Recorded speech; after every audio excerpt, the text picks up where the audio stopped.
Hello जी, नमस्कार। स्वागत है बच्चों आप सभी का डाउटनेट पर।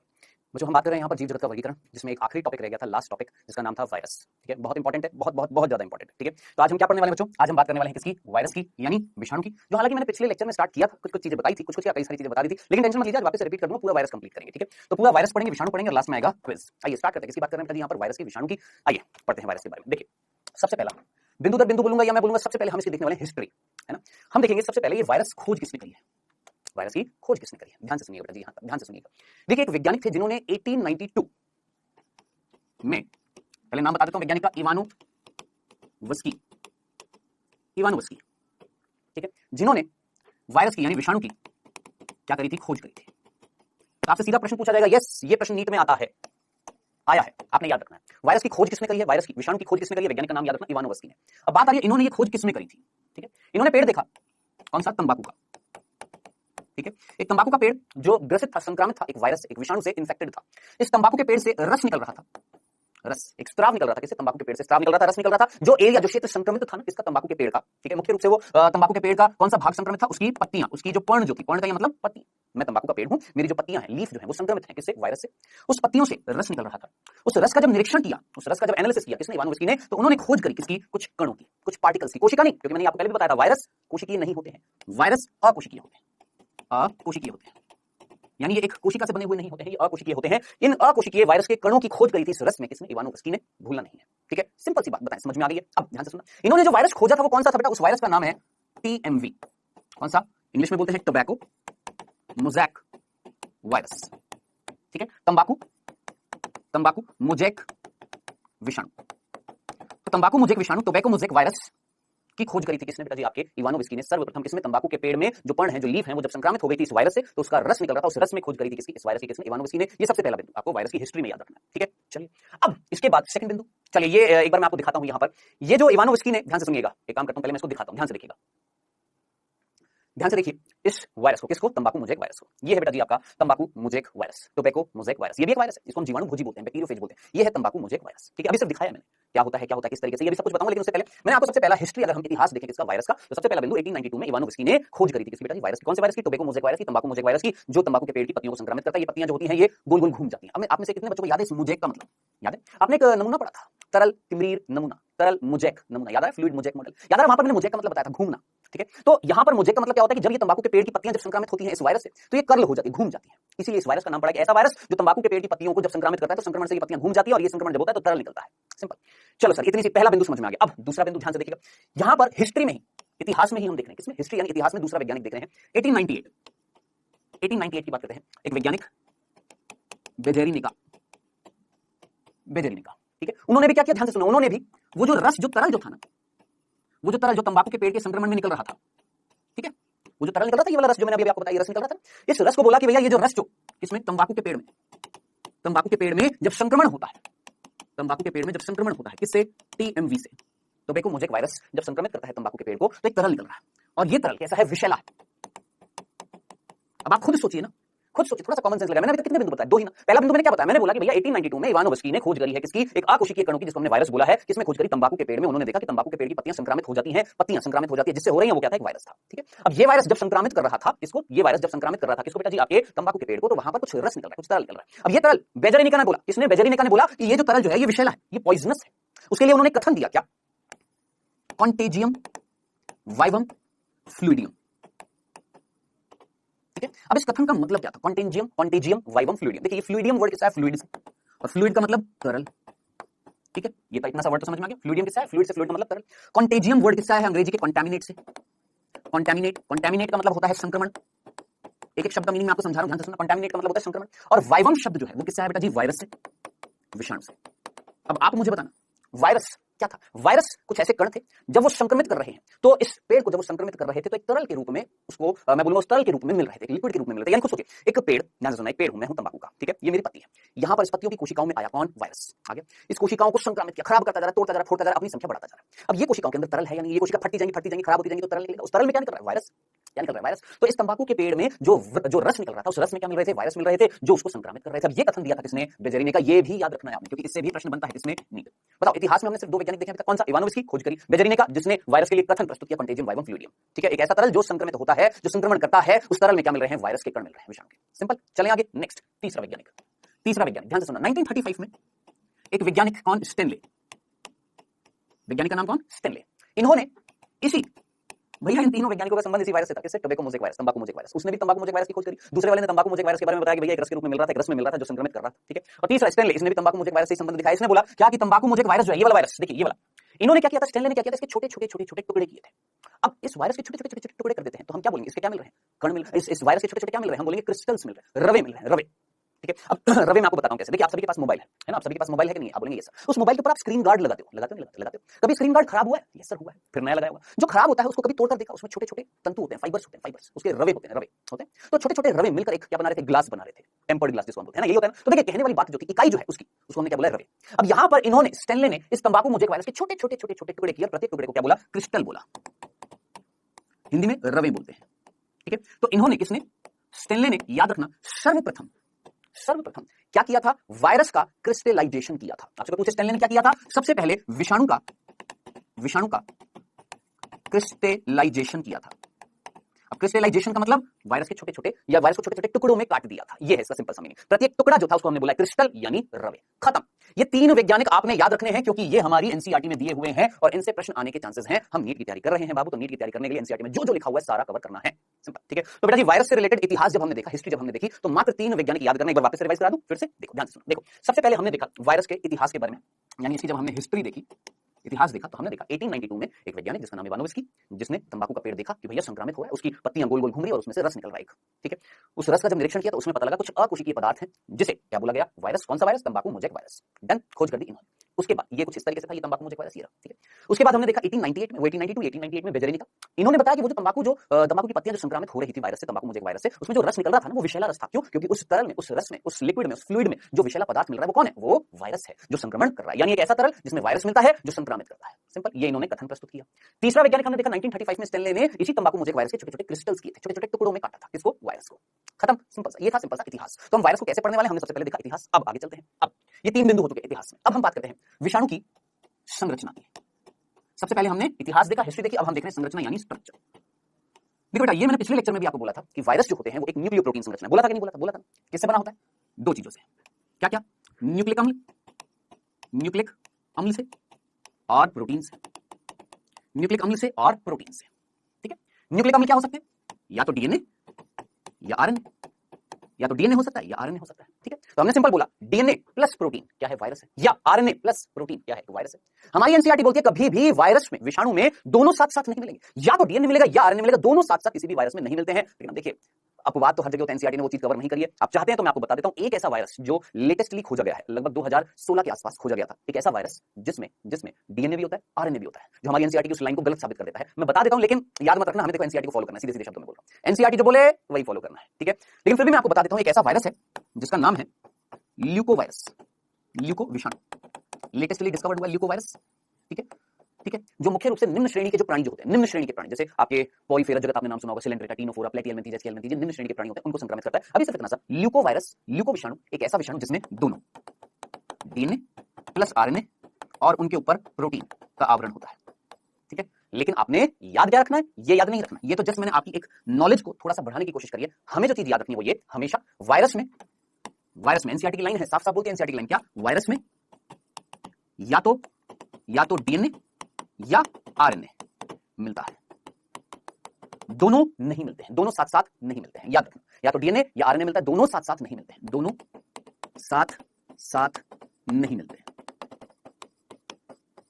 ठीक है। तो कृपया करके आपसे विनती है, रिक्वेस्ट है, ये याद रखना। इन फ्यूचर रिसर्च करते हो तो आपको पता लगेगा ल्यूको वायरस एक ऐसा रिसेंटली डिस्कवर्ड वायरस है, यानी 2016 में डिस्कवर्ड वायरस था जिसमें दोनों मिल रहे थे। ठीक है। समझ में आ गया?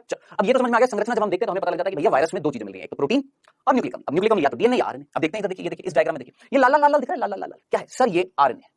ठीक है। और इसके चारों तरफ ये हरे हरे से संरचना दिख रही है सर, ये कैप्सिड लिखा हुआ है। ये कैप्सिड क्या है? बता रहा हूं, थोड़ा सा वेट करो, बता रहा हूं। ये प्रोटीन है, ये हरे हरे प्रोटीन है, और ये लाल लाल क्या है? आरएनए। ठीक है। तो यही तो बोला, क्या मिलेगा? न्यूक्लिक अम्ल और प्रोटीन। न्यूक्लिक अम्ल या तो आरएनए या डीएनए। ठीक है। आइए सबसे पहले हम यहां पर बात करेंगे किसकी? प्रोटीन की। देखिएगा, ध्यान से सुनिएगा। देखो, मान लो यहां पर ये डीएनए, सपोज सपोज ये डीएनए हमारा, ठीक है, और हमने बोला वायरस में दो चीजें मिल रही हैं, एक तो डीएनए, एक तो आपका न्यूक्लिक अम्ल मिल रहा है और प्रोटीन मिल रहा है, ठीक है। हम सबसे पहले क्या पढ़ रहे हैं सर? प्रोटीन पढ़ रहे हैं। प्रोटीन, देखिए प्रोटीन का ये प्रोटीन में क्या क्या बिंदु याद रखना है? सबसे पहला बिंदु, ये एक आवरण की तरह मिलता है। क्या होता है? ये एक प्रकार का आवरण है। देखिए खुद देखो, ये प्रोटीन क्या है? आवरण की तरह मिल रहा है। यस मिल रहा है। किसको आवृत कर रहा है सर? न्यूक्लिक अम्ल को। क्यों? क्यों? क्योंकि ये प्रोटीन आवरण होता है जो न्यूक्लिक अम्ल को सुरक्षा देता है, सुरक्षा देता है, यानी उसको टूटने से बचा रहा है, या मैं बोलूंगा बाहर से एक आवरण होता है जो अंदरूनी चीजों को क्या कर रहा है? प्रोटेक्ट कर रहा है, सुरक्षा दे रहा है। यानी इसका कार्य क्या हुआ? केवल सुरक्षा देना। डनाडन, समझ में आ गया? चलो सर ठीक है, अब आगे चलते हैं। अब आप पूछेंगे सर क्या ये संक्रमण करता है प्रोटीन? ना, ये संक्रमण नहीं करता। संक्रमण कौन करता है? जो न्यूक्लिक अम्ल है ना, न्यूक्लिक अम्ल जो होता है, मेन चीज तो यही है वायरस की। मेन चीज कौन है? न्यूक्लिक अम्ल, क्योंकि यही क्या कर रहा है? संक्रमण कर रहा है। अब जरा सोचिए, अगर यही खराब हो गया तो वायरस तो काम नहीं करेगा। तो हमें क्या करना है? इसको बचाना है। वायरस क्या चाहता है? इसको बचाना। तो इसने चारों तरफ एक प्रोटीन का आवरण बना लिया जो क्या कर रहा है? इसके न्यूक्लिक अम्ल को बचा रहा है, सुरक्षा दे रहा है। ठीक है सर, क्यों? क्योंकि न्यूक्लिक अम्ल संक्रमण करता है। ठीक है, अब तीसरा बिंदु, ये जो प्रोटीन का जो आवरण जो होता है, इस आवरण को कैप्सिड कहते हैं। कैप्सिड कहते हैं। ये जो आवरण होता है, इस आवरण को क्या बोलते हैं? कैप्सिड बोलते हैं। ध्यान से सुनना, किसका आवरण होता है? किसका आवरण? प्रोटीन का ये जो आवरण है, इसका नाम है क्या? कैप्सिड। ठीक है, समझ में आ गया? अब ध्यान से देखिएगा, इसको समझते देखिएगा, ध्यान से सुनिएगा। ये एक प्रोटीन एक और एक और एक और एक और ऐसे करते करते आप मुझे बस इतनी सी बात बताइए, क्या प्रोटीन सिर्फ एक मिल रहा है या बहुत सारे मिल रहे हैं? सर बहुत सारे मिल रहे हैं। क्या मिल रहे हैं सर? प्रोटीन बहुत सारे मिल रहे हैं। मैंने कहा यस, कई सारे प्रोटीन। ये क्या है? एक प्रोटीन, एक और प्रोटीन, एक और प्रोटीन, एक प्रोटीन, एक और प्रोटीन, एक और प्रोटीन, ऐसे कई सारे प्रोटीन की एक स्तर बन रही है। हाँ जी, उस स्तर का नाम क्या है? प्रोटीन के स्तर का नाम कैप्सिड। एक एक प्रोटीन जो होता है, यानी मैं ये बोल सकता हूं इस कैप्सिड की प्रत्येक प्रोटीन जो होती है उसे हम बोलते हैं कैप्सोमियर। एक प्रोटीन को हम क्या बोलते हैं? कैप्सोमियर। ठीक है, क्या बोलते हैं? कैप्सोमियर। हिंदी में बोलते हैं पेटी कोशक। क्या बोलते हैं? पेटी कोशक। तो कृपया करके मेरी बात को गौर से सुनना, ध्यान से सुनना। ये पूरी स्तर क्या कहला रही है? कैप्सिड। इससे बनी हुई है बहुत सारे प्रोटीन से। प्रत्येक प्रोटीन क्या कहला रहा है? एक प्रोटीन। प्रत्येक प्रोटीन क्या कहला रहा है? कैप्सोमियर। एक प्रोटीन क्या कहला रहा है? कैप्सोमियर, जिसको हिंदी में बोला पेटी कोशक। तो क्या मैं ये लिख सकता हूं कि कैप्सिड की प्रत्येक इकाई कैप्सोमियर कहलाती है? बताएं, लिख सकता हूं या नहीं लिख सकता? बोल सकता हूं क्या कि कैप्सिड की ये पूरी स्तर का नाम कैप्सिड किससे बनी हुई है? सर प्रोटीन से बनी हुई है। एक प्रोटीन से नहीं, बहुत सारे हैं प्रोटीन। प्रत्येक प्रोटीन को हमने क्या बोला? कैप्सोमियर। तो मैं ऐसे भी तो बोल सकता हूं कैप्सिड की प्रत्येक इकाई, इस कैप्सिड की प्रत्येक इकाई, प्रत्येक इकाई, प्रत्येक इकाई क्या कहला रही है? कैप्सोमियर कहला रही है, पेटी कोशक कहला रही है। आई होप इतनी सी बात आपको समझ में आ गई होगी। ठीक है, तो ये इतना ही याद रखना है आपको किसमें? वायरस की संरचना में प्रोटीन के बारे में। क्या था कि प्रोटीन का आवरण मिलता है, इस आवरण का नाम कैप्सिड है। ठीक है, ये क्या कर रहा है? ये आवरण, ये अंदर जो न्यूक्लिक अम्ल है उसको सुरक्षा दे रहा है। कैप्सिड किससे बना हुआ है? कई सारे प्रोटीन से। प्रत्येक प्रोटीन जो है, जिसको हमने बोला प्रत्येक इकाई क्या कहलाती है? कैप्सोमियर कहलाती है। बताओ यहां तक की बात समझ में आ गई? डनाडन डन। चले आगे, चलिए सर, ये तो हो गया हमारा प्रोटीन। ठीक है, अब बात करते हैं मेन चीज क्या है सर? न्यूक्लिक अम्ल। आइए बात करते हैं किसकी? न्यूक्लिक अम्ल की। अब ध्यान से सुनिएगा, सबसे पहला बिंदु आपने जो याद रखना है कि वायरस में संक्रमणशील भाग जो होता है, जो संक्रमण करता है, वो कौन करता है? न्यूक्लिक अम्ल संक्रमण करता है। कौन बेटा जी? आपका न्यूक्लिक अम्ल। यानी अगर मेरे अंदर वायरस जाएगा ना, तो उस वायरस में प्रोटीन मुझे संक्रमित नहीं करेगा, उस प्रोटीन के अंदर, उस कवच के अंदर जो न्यूक्लिक अम्ल है ना, वो संक्रमित करेगा। तो संक्रमणशील संरचना कौन? न्यूक्लिक अम्ल। ठीक है सर, समझ में आ गया? सर आपने बोला न्यूक्लिक अम्ल या तो डीएनए या आरएनए। मैंने कहा हाँ जी बिल्कुल सही बात है, या तो डीएनए है या आरएनए। ठीक है, अब ध्यान से सुनना, इस पृथ्वी पर, ये मैं आपको पिछले लेक्चर में भी बता चुका हूं, इस पृथ्वी पर जितने भी जीव, सजीव की बात कर रहा हूं, लिविंग ऑर्गेनिज्म, चाहे वो एक जीवाणु हो जो मलेरिया जगत में आता है, चाहे वो एक हाथी हो जो प्राणी जगत में आता है, ठीक है, सभी के अंदर डीएनए, ध्यान से सुनना, सभी के अंदर डीएनए कैसा होता है? द्विरज्जुकी होता है। कैसा होता है? द्विरज्जुकी होता है। ठीक है, और आरएनए कैसा होता है? एकल रज्जुकी होता है। ठीक है, अब इसको मैं कैसे लिख रहा हूं? देखो, एस आरएनए। अब एस आरएनए का मतलब समझ में आ रहा है आपको? क्या लिख रहा हूं देखिएगा, एस आरएनए, डीएस डीएनए। अब आप बोलेंगे सर ये क्या है डीएस? बेटा रज्जु को ना इंग्लिश में बोलते हैं स्ट्रैंड। रज्जु को क्या बोलते हैं? स्ट्रैंड। आप मुझे बताएं डीएनए में, इस डीएनए कितनी रज्जु दिखाई दे रही है? आप बोलेंगे सर दो। आरएनए में कितनी रज्जु, कितने धागे दिखाई दे रहे हैं? एक। ये क्या हो गया? एकल रज्जु की। और ये क्या हो गया? द्विरज्जुकी। तो द्विरज्जुकी को इंग्लिश में क्या बोलूंगा? Double stranded. Double stranded, double stranded द्विरज्जुकी। अब जिसको अभी भी समझ में नहीं आया, काम करो, घर पर धागे हैं, धागा रखा है, दो धागे लो और दोनों धागों को लपेट दो एक दूसरे से। ठीक है, अब बताओ वो जो संरचना बनेगी कितने धागों के जुड़ने से बनेगी? ये जरा सोचो, ये मेरा एक हाथ एक रज्जु, ये दूसरा हाथ रज्जु, दोनों एक दूसरे से इस तरीके से लिपट गए, जुड़ गए। ये संरचना क्या कहलाएगी सर? द्विरज्जुकी। एक हाथ एकल रज्जुकी, खत्म। तो डीएनए हमेशा कैसा होता है सर? द्विरज्जुकी होता है, और आरएनए हमेशा कैसा होता है? एकल रज्जुकी होता है। ठीक है सर, समझ में आता है? वायरस में ऐसा मिलेगा, हाँ मिलेगा, लेकिन वायरस में ना ये भी मिलता है। क्या?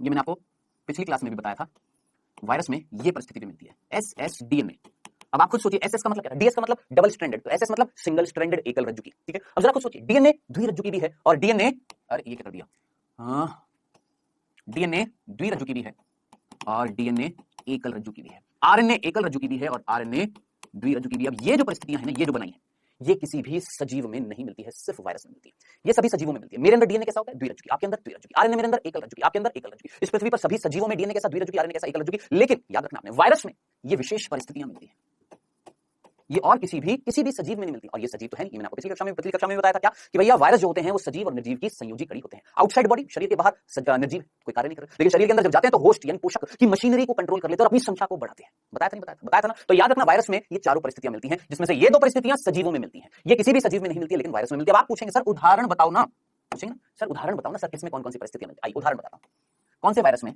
परिस्थितियां कैसे मिल रही हैं, ध्यान से सुनिएगा प्रभु। एग्जांपल मैं आपको बता रहा हूं यहां पर, कृपया करके एग्जांपल ध्यान से सुनिएगा, ठीक है। देखिएगा डीएनए द्विरज्जु की डीएनए कौन से वायरस में मिलता है, T2 जीवाणु भोजी। अब आप बोलेंगे सर ये जीवाणु भोजी क्या होता है, पहले तो शब्द ध्यान से सुनना, जीवाणु भोजी तो हम अंग्रेजी में बोलते हैं बैक्टीरियोफेज, ठीक है। अब आपसे कोई पूछे सर ये क्या है, तो आप सीधा आंसर दोगे ये वायरस है, ये विषाणु है, ठीक। आप बोलेंगे लेकिन सर इसके नाम में तो सर बैक्टीरिया आ रहा है, सर जीवाणु आ रहा है, आ रहा है, लेकिन यहां पर क्या आ रहा है, फेज, क्या आ रहा है, फेज। एक ऐसा विषाणु, ये विषाणु है जो जीवाणु को संक्रामित करता है, जीवाणुओं को संक्रामित करता है, ठीक है। अब नाम में जरा सोचिए, जीवाणु और फिर क्या आ रहा है, भोजी, यानी कहीं ना कहीं एक ऐसा वायरस जो अपनी संख्या बढ़ाने वाला है, जिसके लिए एक तरीके से भोजनीय पदार्थ हो गया। कौन भोजनीय, मतलब ऐसा नहीं कि भोजन मिल जाएगा, भोजनीय मतलब जहां पर वो अपनी जाकर संख्या को बढ़ाएगा। कौन, एक ऐसा वायरस जो जीवाणुओं का क्या करेगा, संक्रमण करेगा और अपनी संख्या को बढ़ाएगा। A virus which infect bacteria, simple शब्दों में एक वायरस जो बैक्टीरिया को इन्फेक्ट करेगा, एक वायरस जो जीवाणु को संक्रमित करेगा, उसका नाम है क्या, जीवाणु भोजी बैक्टीरियोफेज। कई बच्चे सोचते हैं बैक्टीरियोफेज बैक्टीरिया, ना बैक्टीरियोफेज वायरस है, बैक्टीरिया नहीं है। चल इतनी सी बात समझ। अब इसके भी कई सारे प्रकार होते हैं, जैसे मैंने बोला T2 जीवाणु भोजी। आप पूछेंगे सर T2 क्या है, ये आपके मतलब की बात नहीं है। T2 कहीं ना कहीं आकृति में कुछ अंतर होगा, कुछ प्रोटीन की मात्रा में अंतर होगा, कैप्सोमियर्स की संख्या में अंतर होगा, वो यहां पर सिर्फ नाम याद रखना है। T2 जीवाणु भोजी यानी एक ऐसा जीवाणु भोजी जिसका प्रकार है क्या, T2। T4 जीवाणु भोजी, दो उदाहरण मैंने आपको बता दिए हैं, एक तीसरा और बता देता हूं, लैम्बडा जीवाणु भोजी। ये तीन उदाहरण याद रख लीजिएगा, T2 T4 लैम्बडा जीवाणु भोजी। ये वो वायरस है, ये वो विषाणु है जिनके अंदर डीएनए मिलता है, कैसा, डबल स्ट्रैंडेड द्विरज्जु की, ठीक है। एग्जांपल याद रख लीजिएगा। चल अब बात करते हैं, सर ये तो समझ में आ गया डबल स्ट्रैंडेड, सर ये वाली परिस्थिति, सर डीएनए एकल रज्जु की जो किसी भी सजीव में नहीं होता, वायरस में होता है, सर ये किसमें होता है। पहले डीएनए निकाल लेते हैं, डीएनए के ये जिनमें डीएनए मिलेगा डबल स्ट्रैंडेड वो मैंने आपको बता दिया। अब ये वाला बता देता हूं, इसका उदाहरण क्या है, स्टार बनाकर लिख लीजिएगा बेटा। इसका उदाहरण याद रखना, 5x174, देखिए क्या गजब का नाम है, 5x174 जीवाणु भोजी, ठीक है। 12वीं कक्षा में एक अध्याय है आपका वंशागति का आणविक आधार, ठीक है, जहां पर आप पढ़ेंगे डीएनए के बारे में, जहां पर आपको पता लगेगा कि डीएनए अनुवांशिक पदार्थ होता है, डीएनए जेनेटिक मटेरियल होता है, ठीक है। ये सबसे पहले सिद्ध किया था दो वैज्ञानिकों ने, जिनका नाम था हर्शे और चेस। क्या बोला मैंने, फिर से सुनना। 12वीं कक्षा में एक अध्याय है जिसका नाम है वंशागति का आणविक आधार, जहां पर एक टॉपिक पढ़ते हैं क्या, डीएनए, जिसे हम क्या बोलते हैं, अनुवांशिक पदार्थ जो एक पीढ़ी से दूसरी पीढ़ी में जाता है, एक वायरस से दूसरे वायरस में जाएगा, एक कोशिका से दूसरे कोशिका में जाएगा, एक जनक से संतति में जाता है, कौन, डीएनए, ठीक है। ये चीज सबसे पहले किसने सिद्ध करी कि डीएनए अनुवांशिक पदार्थ है, दो वैज्ञानिक, एक का नाम है हर्शे और एक का नाम है चेस, जिन्होंने अपना कार्य किया था किस पे, जीवाणु भोजी पे, बैक्टीरियोफेज पे। किस पर कार्य किया था, जीवाणु भोजी पे, बैक्टीरियोफेज में। ये बताया कि जीवाणु भोजी बैक्टीरियोफेज में डीएनए मिलता है, क्या मिलता है, डीएनए मिलता है। किसमें, जीवाणु भोजी में क्या मिलता है, डीएनए मिलता है। अब ये डीएनए द्विरज्जु की भी हो सकता है या एकल रज्जु की भी हो सकता है, किसमें, जीवाणु भोजी में। ज्यादातर जीवाणु भोजियों में कैसा होता है, द्विरज्जु की। एक अपवाद याद रखना, 5x174 जीवाणु भोजी बैक्टीरियोफेज में कैसा होता है, एकल रज्जु की होता है। मुझे पता आपके मन में प्रश्न उठपटांग आ रहे हैं, सर ये 5x174 क्या है, T2 क्या है, T4 क्या है, लैम्बडा क्या है। बेटा ये अगर आपको याद आ रहा हो, हमने पहला चैप्टर पढ़ा था जीव जगत, जिसमें आपको याद आ रहा है ICBN, ICZN, ICVN, ICNB, कुछ याद आ रही है, ऐसी कुछ संस्थाएं थी जो नामकरण करती थी। ICVN क्या था, international code of virus nomenclature, याद आ रहा है।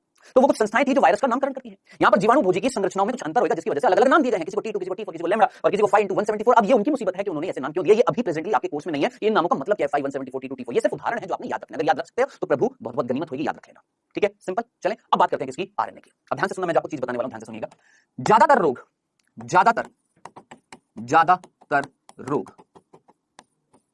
रोग वायरस से जो होते हैं, जिन वायरस से होते हैं उनमें अनुवांशिक पदार्थ जो मिलता है वो मिलता है आरएनए।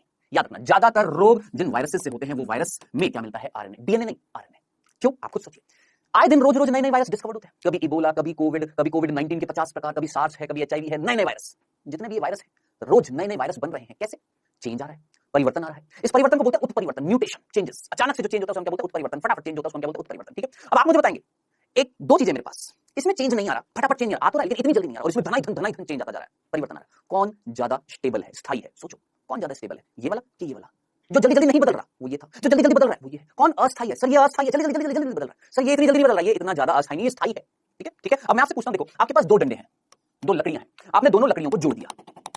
आपके पास एक लकड़ी है, अब मेरे पास दो लकड़ियां, दोनों लकड़ियों को जोड़ दिया और उनको तोड़ रहा हूं, और मेरे पास एक लकड़ी है जो किसी से जुड़ी नहीं है, उसको तोड़ रहा हूं। किसको मैं आसानी से तोड़ सकता हूं, किसमें मैं परिवर्तन जल्दी से ला सकता हूं, किसको मैं जल्दी से तोड़ सकता हूं, किसमें मैं चेंज फटाफट ला सकता हूं? इसमें, इसमें सर, इसमें। और इसमें अगर जल्दी जल्दी चेंज लाऊंगा तो नई नई चीज बन जाएगी। हो सकता है ये छोटा टूट जाए, हो सकता है बड़ा टूट जाए, हो सकता है कैसा भी टूट जाए। तो अब खुद सोचो कि किसमें आप जल्दी जल्दी चेंज ला सकते हो, डीएनए में कि आरएनए में? आप सीधा बोलेंगे सर आरएनए में जल्दी जल्दी चेंज आ सकते हैं। क्यों? क्योंकि ये एकल रज्जु की होता है, डीएनए द्विरज्जु की होता है, इतनी जल्दी चेंज नहीं आएंगे। और 12वीं कक्षा के उस चैप्टर में भी आप ये पढ़ेंगे आनुवंशिक वंशागति के आणविक आधार में कि डीएनए इज स्टेबल, डीएनए स्थायी होता है जबकि आरएनए अस्थायी होता है, जल्दी से टूट सकता है। कई सारे कारण होते हैं, वो हम उस कक्षा में पढ़ेंगे। आरएनए के अस्थायी होने के अभी सिर्फ इतना सा आरएनए एकल रज्जु की होता है, फटाफट चेंज हो सकता है। अब जरा सोचिए, जो चीज फटाफट चेंज हो रही है, फटाफट चेंज हो रही है, तो नए नए वायरस बनेंगे, और नए नए वायरस बनेंगे तो हो सकता है उनमें से कुछ रोगजनक होंगे, कुछ नहीं होंगे। जो रोगजनक होंगे रोग उत्पन्न करेंगे। तो यही तो बोला, ज्यादातर रोग जो होते हैं किससे होते हैं? ऐसे वायरस जिनमें क्या होता है, एकल रज्जु की आरएनए होता है। खत्म, खल्लास, सिंपल सा था। चलिए आगे। अब जैसे आपने अभी टोबैको मोज़ेक वायरस पढ़ा, तंबाकू मोज़ेक वायरस, ठीक है। आपका बेटा जी तंबाकू मोज़ेक वायरस है, फुट एंड माउथ वायरस है, कॉलीफ्लावर मोज़ेक वायरस है ना, इन्फ्लुएंजा है, कई सारे वायरस। ज्यादातर वायरस जो होते हैं वो कैसे होते हैं, ज्यादातर रोग करने वाले वायरस जो होते हैं वो कैसे होते हैं बेटा जी आपके, जिनमें आरएनए कैसे मिलता है, एकल रज्जु की। बात आ रही है सर द्विरज्जु की आरएनए कैसे मिलता है। देखिए परिस्थितियां विशेष कौन सी थी, ये दोनों की, इनके उदाहरण जो थे वो हमें समझने थे। ज्यादातर वायरस में ये, जिन वायरस में ये परिस्थिति वो मैंने आपको बता दी है। ये एक सामान्य परिस्थिति नहीं है, इसका उदाहरण बता दिया। ये भी सामान्य नहीं है क्योंकि आरएनए द्विरज्जु की होता नहीं है, एकल रज्जु की होता है। ये द्विरज्जु की आरएनए जिन वायरस में मिल रहा है उसका नाम बता दो। तो उसका नाम मैं आपको बता देता हूं, क्या? रियो वायरस।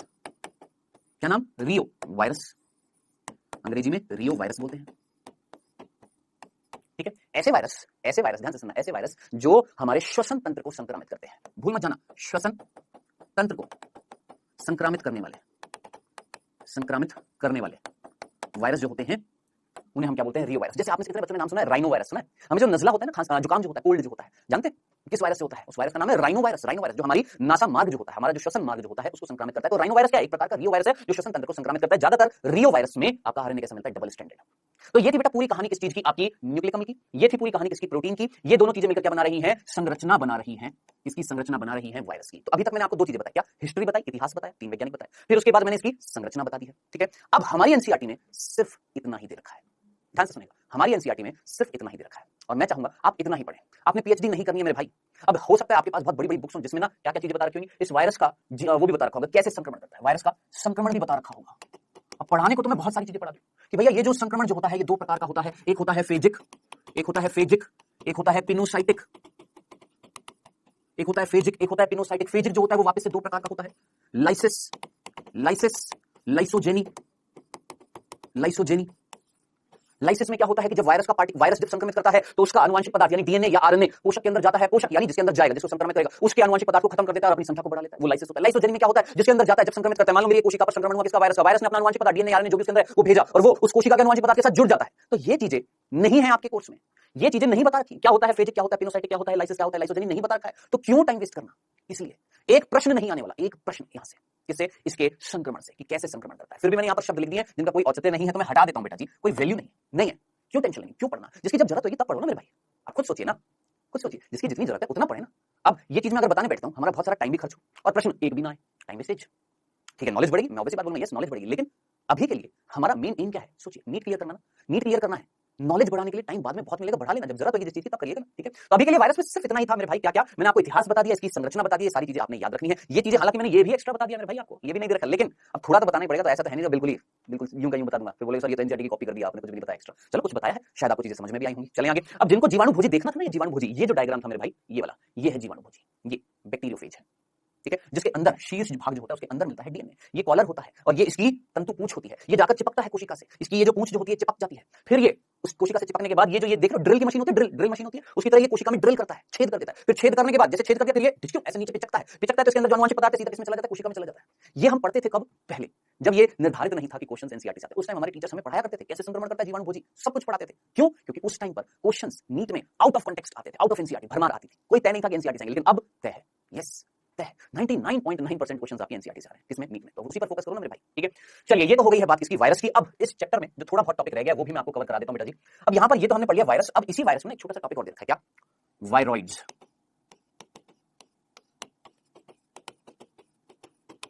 ये वायरॉइड्स क्या है समझते हैं, ध्यान से सुनना। वायरॉइड्स और प्रायॉन्स, प्रायॉन्स दे नहीं रखे हैं लेकिन मैं आपको बता दूंगा, ये बताने जरूरी है दोनों में क्या फर्क है और ये दोनों है क्या। ध्यान से सुनना। वायरस क्या था पहले सोचो, विषाणु क्या था? आप सीधा बोलिए सर विषाणु, जिसमें दो चीजें हैं, प्रोटीन और न्यूक्लिक अम्ल। ठीक है, अब ध्यान से सुनना।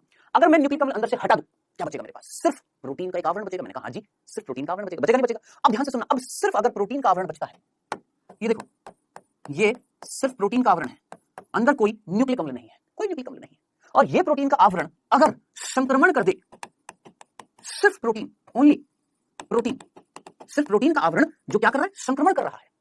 क्या कर रहा है? संक्रमण कर रहा है। तो ऐसे प्रोटीन से, सिर्फ प्रोटीन से बने हुए कण जो संक्रमण करते हैं उन्हें हम बोलते हैं प्रायोन्स। ना याद रखे तो देखो यहां पर नाम में क्या प्राई, प्राई, प्रो, प्री, प्रा, प्रू कुछ आ रहा है, पीआर आ रहा है, पीआर वर्ड प्रोटीन से, याद रखना, पीआर वर्ड प्रोटीन से, प्रायोन्स इससे बने हुए हैं प्रोटीन से जो क्या करते हैं? संक्रमण करते हैं। ठीक है, अब आप बोलेंगे सर संक्रमण करके कौन सी डिजीज होती है? मैं डिजीज का नाम भी बता देता हूं आपको, बहुत फेमस डिजीज है, नाम ध्यान से सुनिएगा, मैड काउ डिजीज।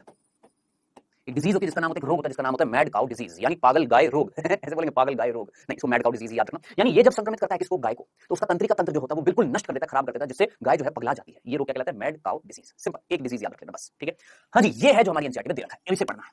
देखो मैंने वायरस में से क्या हटाया था? आपने बोला सर न्यूक्लिक अम्ल हटा दिया। मैंने इस वायरस में से क्या हटाया सर? आपने ये न्यूक्लिक अम्ल हटा दिया। क्या रह गया था सर? सिर्फ प्रोटीन रह गया था। सिर्फ प्रोटीन का आवरण जो रोग करेगा, संक्रमण करता रहेगा, आपने उसको प्रायोन्स बोला। अब देखो मैं क्या हटा रहा हूं, अब ना मैं प्रोटीन हटा रहा हूं। क्या हटा दिया? प्रोटीन हटा दिया। अब आप बोलेंगे सर प्रोटीन हटा दिया तो क्या रह गया? सिर्फ न्यूक्लिक अम्ल। अब आप बोलेंगे सर कौन सा न्यूक्लिक अम्ल? पर्टिकुलरली सिर्फ आरएनए, सिर्फ ओनली आरएनए, सिर्फ आरएनए, कोई डीएनए नहीं, कोई प्रोटीन नहीं, सिंपल क्या? एक आरएनए जो क्या कर रहा है? संक्रमण कर रहा है। क्या कर रहा है बाबू? संक्रमण कर रहा है, याद रखना, क्या कर रहा है? संक्रमण कर रहा है। ठीक है, और संक्रमण से रोग उत्पन्न हो रहा है। ठीक है, अब ध्यान से सुनना, प्रायोन्स जो है ना, ये किससे बने होते हैं? देखिए तुलना करना। देखो एक वायरस में से मैंने क्या हटा दिया था? न्यूक्लिक अम्ल हटा दिया, क्या बच गया मेरे पास? प्रोटीन। एक वायरस में से मैंने प्रोटीन हटा दिया, क्या बचा? न्यूक्लिक अम्ल। पर्टिकुलरली कौन सा न्यूक्लिक अम्ल? सर आरएनए, डीएनए नहीं, आरएनए। तो सिर्फ आरएनए जो संक्रमण करता है वो क्या कहलाता है? वायरॉइड्स। सिर्फ प्रोटीन जो संक्रमण करता है क्या कहलाता है? प्रायोन्स। अब आपके मन में प्रश्न, सर सिर्फ डीएनए भी संक्रमण करता है तो कुछ रहेगा? कुछ बोलेंगे सुनना, ऐसा कुछ नहीं, अभी तक तो कोई डिस्कवर्ड नहीं, ऐसा कोई डिस्कवर्ड नहीं है। हाँ, सिर्फ आरएनए जो संक्रमण कर रहा है उसको हमने बोला वायरॉइड्स। और एक और चीज इंपॉर्टेंट क्या है? ये संक्रमण किसमें करेगा? ये संक्रमण सिर्फ और सिर्फ पादपों में करता है, सिर्फ प्लांट्स में करता है, ओनली प्लांट्स में करता है, सिर्फ पादपों में। खुश रहो, आबाद रहो, हमें संक्रमित नहीं करेगा कौन? वायरॉइड्स नहीं करते। ये सिर्फ संक्रमित किसको करते हैं? पादप कोशिका को ही संक्रमित करते हैं। क्यों? क्योंकि पादप कोशिका में इनको अनुकूल परिस्थितियां मिलती हैं अपनी संख्या को बढ़ाने की, जंतु कोशिका में नहीं मिलती है, क्योंकि पादप कोशिका थोड़ी सी जटिलता कम दिखाती है, जबकि जंतु कोशिकाओं में जटिलताएं, कॉम्प्लेक्सिटी थोड़ी सी ज्यादा होती है। अगर हमारी कोशिका में ये आ गया तो हमारी कोशिका इसको नष्ट कर सकती है, जबकि पादप कोशिका नष्ट नहीं कर पाती है, इसलिए ये संक्रमण कर सकता है। तो याद रखना, वायरॉइड्स भूल मत जाना, क्या संक्रमण का वायरॉइड्स क्या होते हैं? भूल मत जाना, ये सिर्फ आरएनए से बने हुए कण होते हैं, संक्रमण करते हैं किसमें? पादपों में। 2000, ध्यान से सुनना, 2019 में प्रश्न पूछा गया था। क्या पूछा गया था? कि उपरोक्त में से सबसे छोटा कण कौन सा है, जिसमें एक वायरस भी था, है ना, और जिसमें वायरस था और मेरे को याद आ रहा है उसमें वायरॉइड्स भी था। हमारी एनसीईआरटी में साफ-साफ लिखा हुआ है ये वायरस से छोटे होते हैं। थोड़ा सा तो कॉमन सेंस लगा लो बेटा। वायरस में क्या-क्या मिल रहा था? प्रोटीन का आवरण था और अंदर था आरएनए या डीएनए। हमने प्रोटीन का आवरण हटा दिया, केवल किसकी बात करिए? आरएनए की। इसका आणविक भार जो होता है किसका? वायरॉइड्स का। वायरस से भी कम होता है और प्रायोन्स से भी कम होता है, क्योंकि प्रायोन्स में प्रोटीन जो होते हैं आणविक भार थोड़ा सा ज्यादा होता है। ठीक है, तो आप थोड़ा सा कॉमन सेंस लगाएं, सोचें, ये सबसे छोटे कण होते हैं, या मैं बोलूंगा आपसे कोई पूछे सबसे छोटा संक्रमणशील कण कौन सा होता है, आप फटाक से आंसर लगाएंगे क्या? वायरॉइड्स। इतना ही दे रखा है। वायरॉइड्स के बारे में एक छोटी सी चीज और दे रखी है, ये वायरॉइड्स की खोज जो थी, खोज ये एक वैज्ञानिक ने करी थी जिसका नाम था डीनर।